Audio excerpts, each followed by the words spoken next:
Hello and welcome to my channel म्यूजिबिलिट। आज हम करने वाले हैं एमिली डिकिंसन की poem because I could not stop for death. Let's see about the poet. Emily Elizabeth Dickinson 19th century की American poet थी। उन्होंने अपनी पूरी लाइफ सिक्लूजन के अंदर बिताई है, खासकर 30s के बाद वो घर से बाहर भी बहुत कम निकलती थी। उनका जो वर्क है वो पॉस्टमसली यानी उनकी डेथ के बाद पब्लिश हुआ था through her family and friends. एक जो उनके पोएट्री में देखने को मिलता है वो यूजेस ऑफ डैशेस और कैपिटलाइज नाउन का वो यूज़ करती थी। अनकन्वेंशनल पंक्चुएशन होते थे। कोई टाइटल नहीं हुआ करता था क्योंकि जो भी उनकी पोएट्री का पहली लाइन हुआ करती थी उसके नाम से ही वो पोएम जानी जाती है, जैसे ये वाली पोएम है। एपिग्रामेटिक ब्रिलियंस के लिए वो जानी जाती थी, जिसका मतलब है कि कम शब्दों के अंदर ही डीप मीनिंग निकाल लेना या समझा देना। Let's see about the pome. ये 1890 के अंदर पब्लिश हुई थी। मेनली लिरिक पोम है और इसके अंदर मेनली दिखाया गया है कि रेडिकल रीथिंकिंग ऑफ डेथ, यानी कैसे जो ट्रेडिशनल अप्रोच थी डेथ को लेके कि वो एक टेरिफाइंग है या उसे डरना चाहिए, लेकिन इसमें दिखाया है कि ये सिर्फ एक पार्ट का नेचर है, एक साइक्लिकल नेचर है जो हमें फेस करना पड़ेगा। फिर इसमें विक्टोरियन आइडिया दिखाया है डेथ का, या उसे रीडिफाइन किया गया है, जिसमें उसको ट्रैजिक और वही टेरिफाइंग बताते थे, लेकिन इसमें उसे काम और इनएविटेबल बताया गया है। Now let's read the pome. Because I could not stop for death, he kindly stopped for me. The carriage held but just ourselves. Find immortality. In the first line self हमें pome की depth समझ आ रही है। जैसे कि इसमें बोला है कि मेरे पास मतलब आज लाइफ में हम इतने बिजी रहते हैं कि हम बोलते हैं कि मरने का भी समय नहीं है। तो ये उसी वे में बोल रही है कि जब डेथ के लिए मेरे पास समय नहीं था, मैं उसके लिए रुक नहीं सकती थी, तब डेथ मेरे लिए रुके। तो यहाँ पे डेथ को पर्सोनिफाई किया गया है।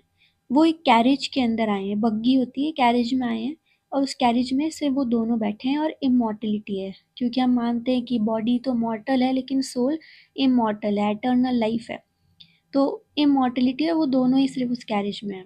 We slowly drove, he knew no haste, and I had put away my labour and my leisure too for his civility. अब वो धीरे-धीरे वहाँ से निकलते हैं और वो बोलती हैं कि डेथ को भी कोई जल्दी नहीं थी। वो एकदम बहुत ही शांत और एक अच्छा-सा होता है जो हमें एक बताया जाता है कि टेरिफाइंग है और जब आएगी तब एक तरह से बहुत टेरिबल होगा, उतना उन्हें वो नहीं लगा। उन्होंने उस उनकी सिविलिटी के खातिर हैं, जो उनका जेंटलमैन नेचर था डेथ का, उसके लिए उन्होंने अपने सारे काम थे, प्लेजर्स थे, वो सब पीछे छोड़ दिए। We passed the school where children strove at recess in the ring. We passed the fields of grazing grain. We passed the setting sun. अब जब वो लोग जा रहे थे तब वो एक स्कूल के सामने से निकलते हैं जहाँ पे अभी अभी रिसेस हुआ है, यानी इंटरवल हुआ है, और बच्चे वहाँ पे बाहर खेल रहे हैं एक सर्कल बना के। फिर वो एक फील्ड के वहाँ से जहाँ पे खेत है, खूब सारे क्रॉप्स हैं, वो क्रॉप्स भी उनकी तरफ देख रहे हैं। बाद में वो सेटिंग सन के सामने, यानी कि अब सूरज भी डूब रहा है, शाम होने को है, उसके सामने से भी वो निकल रहे थे। और rather he passed us. The dews drew quivering and chill, for only gossamer my gown, my tippet only tulle. फिर वो बताती हैं कि शायद हम उसके सामने से निकले, ना कि वो हमारे सामने से। यानी कि एक जो लाइफ हमारी आंखों के सामने से निकलती है, उस सेटिंग में से बताया। फिर जैसे ही सूरज डूब गया तो अब ठंड बढ़ने लगी है, ड्यू आ गई है, ओस बढ़ने लगी है और उन्हें ठंड लगती है, क्योंकि उन्होंने सिर्फ एक जो गज़मा गाउन, यानी कि सिर्फ एक गाउन था पतला सा और उस पे उन्होंने एक स्कार्फ पहना हुआ था। We paused before a house that seemed a swelling of the ground. The roof was scarcely visible, the cornice in the ground.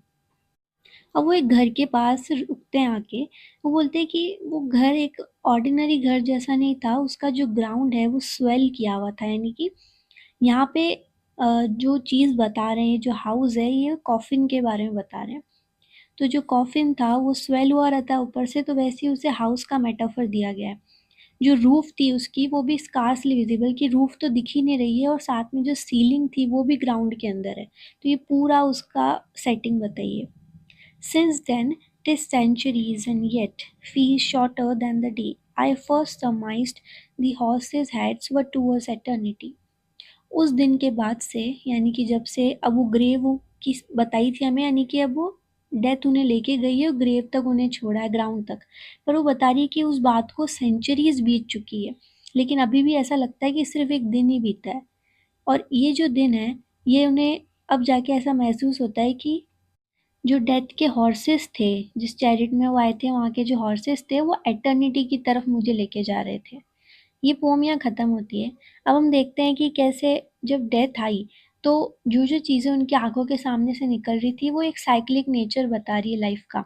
कि पहले जैसे हम स्कूल का उन्होंने बताया, तो यानी बच्चे थे, धीरे धीरे जब क्रॉप्स फील्ड्स थे, उनसे उनका हार्ड वर्क और जो यंग डेज थे वो दिखते हैं। और बाद में जो वो क्विवर और चिलिंग वाला जो एटमॉस्फेयर था, इसमें उन्हें ठंड लग रही थी, वो मेनली उनका ओल्ड एज बता रहे हैं। और बाद में डेथ उन्हें उस हाउस की तरफ, यानी उनके जो ग्रेव था उसकी तरफ लेके गई, और वहाँ पे एटर्निटी की तरफ उनकी जर्नी शुरू हो गई। Tell me if you like this poem, and if there's something I need to change in my interpretation, then please let me know in the comments. Thank you.